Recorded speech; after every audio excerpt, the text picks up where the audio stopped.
nice. Wow. Okay, it's not a rock concert. And Whoopi is still on the mend. We're hoping she'll be back here soon, maybe next week. We'll see. Hurry back, Whoopi, and get well.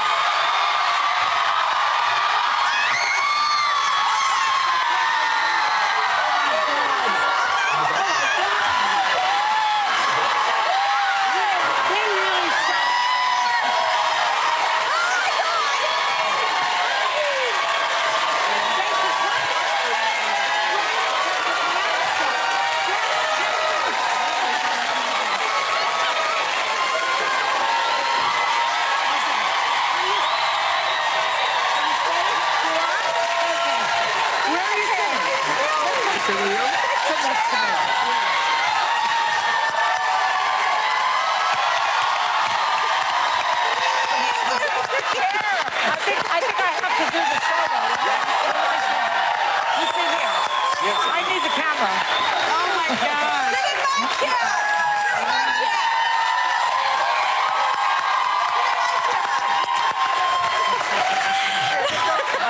Why are you standing? Sit down. I'm like, I know. I tell you, we did not know.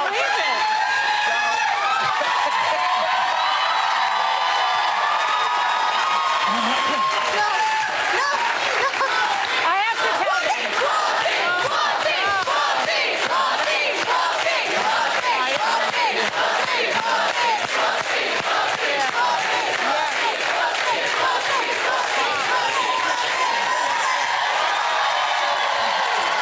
So after, I have to tell everybody that Brian kept his big bazoo shut for once in his life. No one told us a thing. we're doing. But seriously, you can never leave me again. Ever. You cannot leave the show. We missed you so much. We are shocked personally. This show never keeps secrets. I thought next week. So Whoopi, how are you feeling? So, this is my first foray out. Yeah. I am, I'm not there yet. I know that. But the only way it's going to get better is if I begin. So this is my beginning. So Right. I thought, yeah, right. Makeup helps. Makeup helps. So I still have a cough, and that's the last thing to go, apparently. Okay. But over the next week and a half, I will start to be here more often. But I wanted the first foray to come see y'all, because I really kind of missed y'all. Oh, we missed you too. Every day we talk about how Yes. you're on the mend and Yes. coming back soon. And We've missed you so much. My favorite thing of She almost went everything. into labor just now. I did. That's a good way. That's right. I know it went into labor. I think some people actually thought you had left the country because of Trump. No, I think people, some people said to me, so, how did you get pregnant? And I couldn't figure out what they were talking about. And then I remembered that you had said, she's gone maternity leave. Right. Yeah, Oh, they exactly. believe that? Yeah, we did say, you did joke about that. It's sad that some people have no sense of humor. Well, they did. I thought it was just, I was like, no. Eggs are gone. You look great. I think you lost weight. No, I'm the only person who can go into the hospital for 3 weeks and put weight on. Did you really? Yes, Well, you're sitting, I can't tell. Yeah, you can. Will you share? Can we say really, though, how scary this medical emergency was? I mean, it was very, very serious. Yeah, it was as real. There's death, and here's me. Yeah. That's how it was. Yeah. And so this is stuff that, really for everybody, you think you can push through because you got a little cold. You say, I'm going to just keep going. And you think because you've healed quick before that something crazy can't happen. Well, it can. At double pneumonia and sepsis. And so they had to Sepsis keep... is dangerous. Sepsis Very and dangerous. double pneumonia will also kill I know. you. Yeah. And so they had to pump a lot of stuff out of me. So, this is a cautionary tale for all of us. Right. You must really take care of yourself because there's little tiny stuff out there that will kill you that you never think of. Puffy's wife Right. Died of this. went from pneumonia. And Yeah. yes, I mean, there are so When many. did you know then? Because you were here and When you I had was a at the cough for weeks. hospital, when I went to when they took me to the hospital, and the guy said to me, "What color is that?" Talking about my face, because I was some weird color, and he touched me and said, "Oh, this is not going to put the thing." And he's like, "Oh, 102. Yeah. That's not good." How did you know something was wrong? Because you called. I called, so I live in the middle of nowhere, where I really like, and no one was home. And so I called my work partner, Tom, and I said, I think I have to go to the hospital. Now, he's in New York. He was here. And he was like, "What?" I said, "Yeah, I think you should call the ambulance for me." He said, "You know, I'm in New York right now." I was like, "Yeah."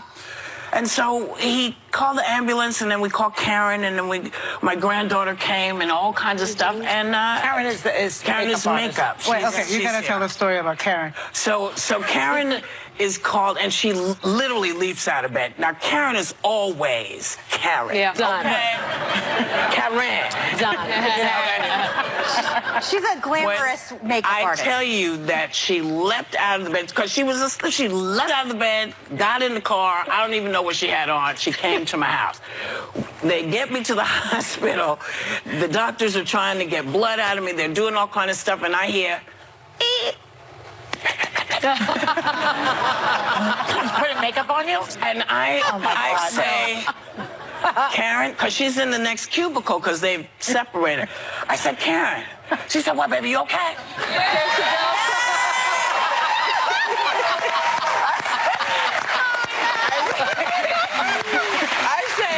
I say, "Are you putting on your makeup and lashes?" She said, "Yes, baby, because..." No, she said, "No, because, you know, I got a donut on my car, and if the police stop me, I got to look good." I mean, it was a lot. That's funny. Can you It was share a lot. what the doctor said about your X-ray? Which one? The X-ray that he had never seen that before on. Yeah. So, you know, when you look at an X-ray, you see your lungs and stuff. And on the one he looked at, there was a really good-looking lung and really clear, like, I'm a lung. And then there was like this other thing where you should be able to see the diaphragm. There's nothing but white. Which meant there was stuff in there. Wow. So this was like really bad. Was this that the was really scariest bad. moment when looking back? Was that No, the point? scariest moment was hearing my doctor say to me, "You do realize how close to death you were." Yeah. That was like, no, actually, I hadn't thought of it. Yeah. He said, "Well, But thanks for you need to think of it. Yeah. You need to be really clear about Well, you what were this coughing. is." Even when we... November. From Yeah. November, she had been Yeah. coughing and What's your coughing and... prognosis right now? Prognosis is I'm not supposed to be here, but I got permission. What are you supposed to be And- doing? Stay in bed? No, not in bed. You need to just be upright and not be around a whole bunch of folks. Right. Because you're... Oh, good. Hello. Great. Shall we empty the house? No, because you're suddenly now, my immune system is challenged. Yeah. So I'm supposed to just like Ease back. ease back in, and I will. I So will you're ease going to back come in next week at all, do you think? Yes, I'm going to probably try to come in Monday. So tell me this: did folks recognize you when you were at the hospital? So no. was kind of so off to the here's the crazy thing. So people come and they're visiting, Bye, Karen. and one of the women that comes into the room recognizes this one, but she's not sure. Yeah. Were you? It was these two. I was like, And she's like, We all went to visit you. They want yes, you to know that. everybody went to visit. But on this day that she's talking about, this woman comes in and she's, doing stuff in the room, and she says, you look like that lady from The View. Yeah. This one says, I hate that show. I don't watch that show. Those women talk too much. And she looks all of a sudden and says, you look familiar too. She said, I don't know. I'm just me. I'm just me. Yeah. I'm just a chicken farm. And she goes, and Candy is there. Our other EP. Our EP. The EP, and she starts to sort of shoot this little video of the woman saying, you know, I like to watch that. She said, I love that little Meghan McCain. I love all the ladies. They're very nice. They're smart. Sometimes they get a little loud. This one, yeah, but they're too loud for me. I don't, it's too much for me. And the woman goes on and on and on. Wait, and who did you say you were? I said I was Whoopi's cousin or something. Did she believe you? Yes. Oh, she For did. 3 weeks. Yeah. Oh, you finally told her in the end. Yeah. No, I didn't see her again. Oh. Surprise! That I was in, and that it was as bad as it was. You guys were great. They all came to see me at different times, and you know, it was a little hard. It was kind of scary, and scary for everybody. But I'm here, and I'm here to tell you, we got to make some changes in our plans. And I'm going to say this really quick because I know you got to go. Oh, got to go now. Welcome back, Wait, Whoopi. wait, final thing. We're coming Yeah. back with more from Yeah. Whoopi. You want to hold the story? Yeah, I'll hold the story. Okay. We'll be right back. We'll be right back.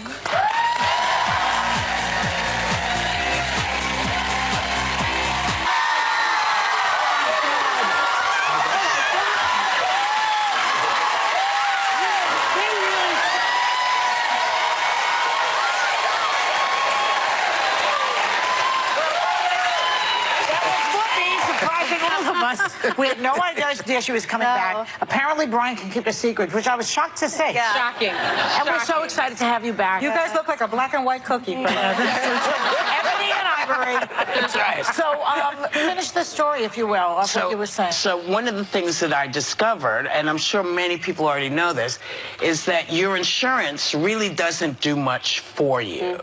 And the people who are saying no to you in insurance are not doctors. They are people who are looking at algorithms and things. And it got me to thinking, why is it that I've been paying insurance for almost 60 years and it hasn't rolled over? You know what I mean? Who told them they could use that money when I wasn't using it? So I kind of feel like this is something that, you know, I don't know, some of those freshmen want to hook their fingers into something, hook their teeth into something, because I feel like if you're paying into your insurance, that money should roll over until you need it. Until you need it. It should be your insurance policy. I don't understand. I know it's a business, and I don't mind them taking a little bit, but I don't remember when they said, well, we're just going to keep all this money, because people are busting their chops to pay this insurance. Yeah. But don't they use the money also for other sick people? The money gets circulated for other sick I don't people. know. I don't know what they do with it. I think don't they should either. sort of explain some of it, because everybody pays it. Everybody who pays into insurance, you should have some of that money should be sitting there for you in case you get really sick. You know, but I was lucky. As you've had your issues with the insurance, and as I hear you talk, I can only think of the people who haven't had insurance. That's right. And you know what it's like for them, knowing they don't have the resources. Yeah. You know. Well, you can that's go why to the we all have to poorhouse have very that quickly. level of People go into Right. financial ruin over one illness. It's insane, and you think to yourself, well, I've been paying all this, and then I have to tell you this quick story. This lady came and she said, I'm your advocate. I said, okay. She said, because my doctor said you need this machine. If you do the machine and you do this breathing thing, you won't have to get this operation. I was like, great, let me do it. But you have to stay in the hospital because the machine is only here, but we'll try to get it to your house. So I said, okay. So I wait. I'm in the hospital an extra day, another extra day. I said, what's going on? I said, well, your insurance has said no to this. I said, well, can I lease it? Can I rent it? She said, well, I really don't know. I was like, well, this can't be the first time somebody has come in with this. What are you talking about? So then it turns out my doctor wants me to get a very specific machine, which the advocate is trying to give me a different machine. Okay? She's trying to get me something different. So I say, listen, I have to advocate for myself, because clearly you are taking your cue from somebody who doesn't know what the doctor is telling me to do. Why would he lie? It's not like he's making money on it. Yeah. So if the doctor says this is what you need, I feel like you should listen to the doctor. Yes. The insurance people should listen to the doctor. They're not there to spend your money. They're there to cure the people who are ill. These are things that we have the power to take care of. This is us. This is us. So this is my new Mission. I want my money. Yeah. Tell me where you're putting my money. If you're putting my money in places that I'm comfortable, okay, but 60 years of insurance money, and you telling me I can't get this machine? Bitch, I can buy the machine. You know? You could have bought I could have bought the machine. But, you know what I mean? But if people need it and the doctor says you need it, I think doctors should not be on insurance boards. Right. That's, to me, is a conflict of interest. Doctors don't belong on insurance boards because doctors' job is to do no harm. When insurance denies your child or your mother or your aunt something, they are doing harm. Y'all have to be the advocate for yourself. Okay, that's all I'm saying. By the way, how's the cat doing? I thought about him a lot through this process. Oliver, your cat. I will send you all privately a picture that I took of how Oliver dealt with the fact. I came home, I was sitting in a chair, he's looking at me, I'm looking at him, I'm petting him, and there's like a little cat fart, and I think, oh, I know that smell. Okay. But then I look at him, and he's like this. And my mind is saying, well, why is he hunching? He doesn't usually hunch unless he's about to, oh, no. He pooped in my lap. Oh, no. Ew. That's a welcome home. Angry. That's his way of saying I love Welcome home. So, do you all mind if I wrap up my time with you? I just want to come and see you. You welcome home. You are the first lady of The View, and we miss you deeply. And I am so happy you are okay. We all are very happy to have you back. We're all the first ladies. Thank you. Well, your hair is damn good. You look great. And also, next week when you come back, let me say this, there's a lasagna waiting for you. Yes. We'll be right back.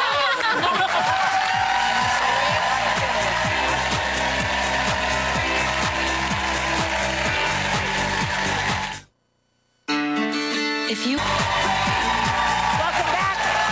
So after months of teasing and foreplay, Whoopi came back. No, former Texas Congressman Beto O'Rourke finally said he's going for it. Watch. Amy and I are happy to share with you that I'm running to serve you as the next president of the United States of America. This is a defining moment of truth for this country and for every single one of us. The challenges that we face right now, the interconnected crises in our economy, our democracy, and our climate have never been greater. And they will either consume us or they will afford us the greatest opportunity to unleash the genius of the United States of America. I'm a little unnerved by the way his wife looks at him. It's like the same way Trump looks at Putin, you know? that adoring, Nancy Reagan had it, you know, they were. So there are 13 Democratic candidates officially running and 3 who are looking into it. Yeah. Now, what do you think about Beto? Just one point when Whoopi was talking about health care. He believes in health care for everybody, but he doesn't believe in single payer. Yeah. So I presume that means extending Obamacare. Am I right? Well, or a dual system. He believes you can have a private insurance system and also perhaps have a government-run system I like as well. that. But I think he's seeing that the candidates that you've mentioned, a lot of them have moved a little bit more progressive on something like healthcare, for example, that he sees more of a lane for him. I think Biden may take that. He should be concerned if Biden jumps in. Where he can, because in Iowa right now, he is campaigning, and I think it's 8 districts that were won by Obama and then won by Trump. So in his mind, it's how do I capture the swing vote? How do I capture not just Democrats, but people that I can bring over from Trump? The article, full disclosure here, when my dad announced right after he did it, Annie Leibovitz spread, which is what he did in Vogue, and that was probably the worst decision that my dad made running for president, because you're appealing to the elite media when people in Iowa are not waking up and reading Vogue. They're not waking up and reading Vanity Fair. And I hope he has better success than our family had. But I do think, I agree with her. I think it looks a little too polished, a little too contrived, too scripted, a little too perfect. You know, every hair out of place, the perfect dog. It's so insulting to the people in the middle of the country. But we're supposed to put in fishing and tackling. I mean, it's insulting. Well, They read Vanity Fair. I love fishing and tackling. But they read Vanity Fair in Iowa, Yeah, I too. agree. They do, but they care more. There's adages in politics that still haven't changed even in the Trump years, and one of it is always start local and then go national. He should be at the Des Moines Register, the Concord Monitor in New Hampshire. He should be doing local press sure he will. with local. But when you blast it out, I'm the Vanity Fair cover. By the way, I would like to show Marco Rubio on Time Magazine's cover as the savior in 2013, and Elizabeth Warren, a New York Magazine front runner. These things I'm very superstitious about things like this. You want to come out blasting that you're out front first. We all know how it ended up working for Marco Rubio, and Elizabeth Warren ain't polling too well right now. Still in the running. I'm just thrilled that there are so many people that are willing to serve our country. I want to hear more. I want to hear more from everyone, and I'm thrilled that people are willing to take on a disaster of administration. There's going to be a lot of enthusiasm, a lot of energy, a lot of variety, a lot of attention, a lot of media coverage. I think it's going to be a fun primary for Democrats. And I think Beto O'Rourke should come on The View. We'll be right back. Good for you for taking my advice about grounding those planes, because you did that. I know you watch the show, so don't pretend you don't. Exactly. Okay, apparently men and women are on completely different schedules when it comes to sexy time. Studies found that women are most in the mood at 11:21 p.m. Exactly. For men, they want to do it at 7:54 a.m. To me, this is a good case for same-sex marriage, frankly. That's true. That is good. That's true. So what Frisky Brian over there says he sent Alexa a text, set all the alarm clocks to 11:21 p.m. but what's your problem? Well, my real question is, how does daylight savings time figure in? Unclear. What do you think? It's really true. I mean, Well, when you're pregnant, you any time of day, or it's like either don't touch me or there's no in between. Yeah. But last night, for example, like women worry more, so I feel like we're just up. Like I have a hard time falling asleep, especially now. Last night I looked over, he's just snoring away. Not a worry in the world. I have my big pregnancy pillow between my legs. I got to get up to pee. I'm thinking about our dog. That sounds so sexy. It is very sexy. It is very sexy. But it is true about men, by the way. Early in the morning, I don't think anyone here can disagree with that one. Because they're rested, so to speak. Yeah. Honey, listen, I'm married to a 70-year-old Cuban. Whenever he's ready, I'm ready. Dime, papi. All I can say is thank you, Viagra. I guess it's tough for us. You want me to say it to you in Spanish? Say, gracias. Okay. Gracias, Viagra. I don't know. All right, everyone. Okay. 7:54 a.m. I am actually a night owl, but my husband's a surgeon. I mean, he's at 7:54 a.m. He's at the hospital already. That you so should worry he's about feeling that. hot and bothered at the hospital already. Oh, God. Here we go with the jealousy. Oh, here we go. Now She's I'm annoyed. ridiculous. I think we should talk about Brian's sex life again. I think Brian's sex life. If I have to sit through this, so do you. Okay? We're not talking about it. I don't know. Yep. What about Brian and his wife? We're moving on. Your poor wife, Brian. What about you, Joy? I can say get off of me any time of day. No, wait, though. You have a formula. Yeah, I do. Yes, If you want to have a great Oh, my sex life God. and you're married a long time and you're really sick of each other, but he still wants to do it usually more than you do. This is for the women. Totally empty stomach, martini in the afternoon at a hotel or a motel, even sleazier. Because and don't eat. No eating. So it goes straight to the blood. No food, because you want that booze to go right to your head and other places. So it sounds to me like you've hit upon a new diet. It's intermittent fasting sex. Well, because we're not always in the mood when they are. We just said this will put you in the zone. I also asked why the hotel. Well, you want to go to a new place. It's the same old bedroom. You get sick of it. Joy, you've lost 8.5 pounds in the last I have, yes. How many martinis? How many martinis have you been drinking, And I'm Joy? just telling you, look, this is a year of experience. I've been through 2 husbands, a few boyfriends. This is what it is, okay? We'll be right back. Just listen to me. Hi, I'm Lady Brian. This is only going to get way worse. I like you, Sarah. You're a straight shooter. That's why you've outlasted Sean Spicer, Scaramucci, Bannon, Priebus, Gorka, Flynn, Yates, and Tom Price. Thank you, sir. I think it's because folks listen to me because I'm no nonsense, but I'm all nonsense. Sarah Huckabee Sanders characters Adie Bryant plays to perfection on SNL. Now she's branching out as writer, producer, and star of the new Hulu series Shrill, where she learns to embrace her size, her smarts, and her sex life, with a few awkward moments among.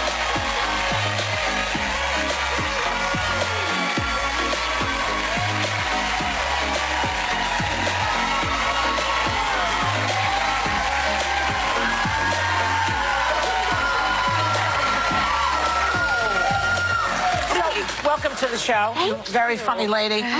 You've been on SNL for what, 7 years now? 7 years. Wow, yeah. that's a long time. You're telling me. Yeah. Yeah, because they eat up people over there. Yeah. You must be good. Oh, well. You also were nominated this year for an Emmy. Yeah. Yes. And I understand that you really scored a great seat between Justin Timberlake and Milo Ventimiglia. What can I say? Who smells better? You know, tough to. I was sniffing all around. I was like soaking it all in. Wow, that's amazing. I do what I have to. I'm with you. I'm so upset they killed him from This Is Us. I know. And now you and your BFF, Kate McKinnon. Yeah. You often write together. You did skits together when she's still there. You do the funniest. She's hilarious also. The two of you are so funny ladies. How does that work out for the two of you writing together? How does that work? I mean, it's great. We started together, so there's like a natural, you know, we've been in the trenches together, so we love to write together and do sketches together because I always, you know, we laugh at each other and that makes it harder to get through the sketches, but it's worth it. Do you have to fight to get your sketches on, or is it really easy? It's a fight, you know, but I mean, that's kind of part of what SNL is it is merit-based, you know, if you can write a good sketch, it'll get on. And I think that's like kind of a cool process. It is. Yeah. Yeah. But Lorne is the captain. He makes the decision. And absolutely, and Captain, thank you. Adie, I'm so excited you're here because we're both from Phoenix. We went to the same high school. I was 2 years older than you. Can you 2 years believe? above her. Xavier, what's up? Two chicks on mainstream TV. Hello. You also impersonate me on SNL, and I loved it, by the way. I love this move. Yes. I loved it. I loved it. Oh, but when you impersonate people, do you ever worry they'll get mad? Of course, yeah. That's the nightmare of it, I think. But you were very kind about it. I wear them almost every day, so thank you for getting my clothes right. I did what I could. Thank you. Yeah, you know, it is kind of scary, but I feel like you try to kind of just boil them down to like what's an interesting quality about them and then kind of blow that up bigger and hope that they have a sense of humor about it, which you did, and thank you. Did you ever get blowback? Oh, yeah. I mean, I'm sure there have been people who didn't like it. I've never heard anything from Sarah Huckabee Sanders, and so I just assume she loves it. Yeah, right. Don't assume that. We'll stay with yourself. Yeah. Okay. Well, your new show on Hulu, Shrill, is hilarious.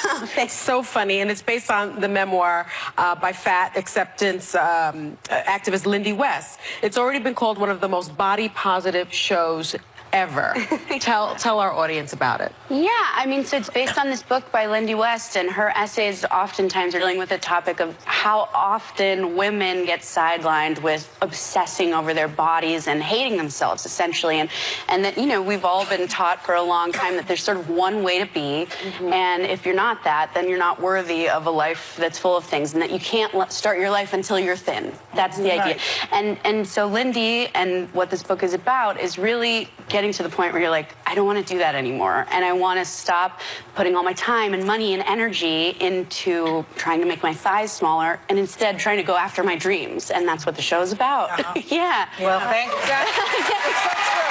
Yeah. And you say that some of the specific plot lines are based on some of your real life experiences. Yeah. I have a question. One of the plot lines has that a personal trainer going up to you and talking about that there's a skinny person trying to break free from in your body? Yeah, so I mean, so in the first episode, there's a moment where a personal trainer kind of grabs my wrist and she's like, you're a small person underneath there. You're not meant to carry around all this extra weight. And that's something someone really said to me, and I think she was well-intentioned. I think she thought she was helping me, but that kind of tossed off comment can be so hurtful. Yeah. And at least for me, I think for most of my life, I just sort of was like, thank you, yes. And I think part of what the show is about was trying to stop that sort of cycle and just feeling like, okay, I can stand up for myself and I can say that doesn't make me feel okay. Let me give you a suggestion for you tell that personal trainer. Ooh. There's a fat person dying to come out of you. And she's starving. She's looking to have a little fun. But listen, you in this new show, you talk about you've struggled with your weight your entire life. I can relate. Sure. And you talk about reclaiming the word fat.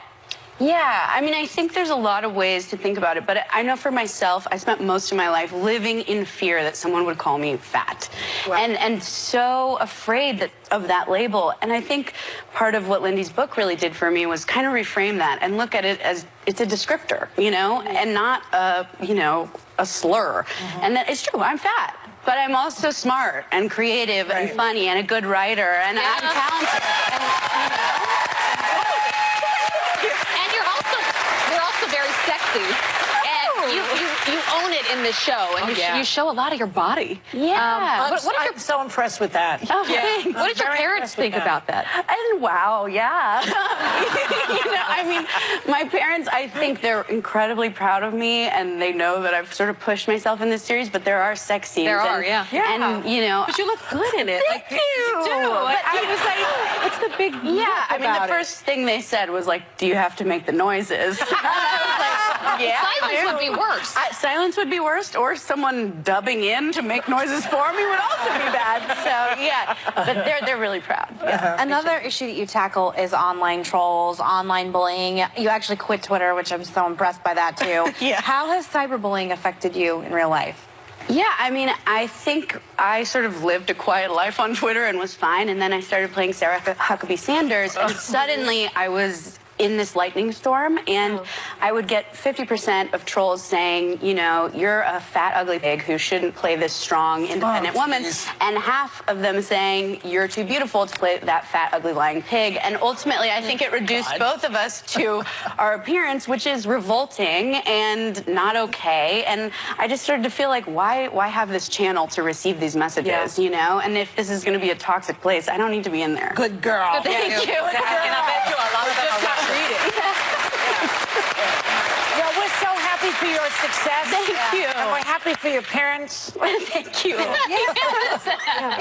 our high school. And we're happy for your high school. Oh, yes. So we love you. Thank you for coming. Aidy Bryant, all 6 episodes of Shrill stream tomorrow on Hulu, and we'll be right back.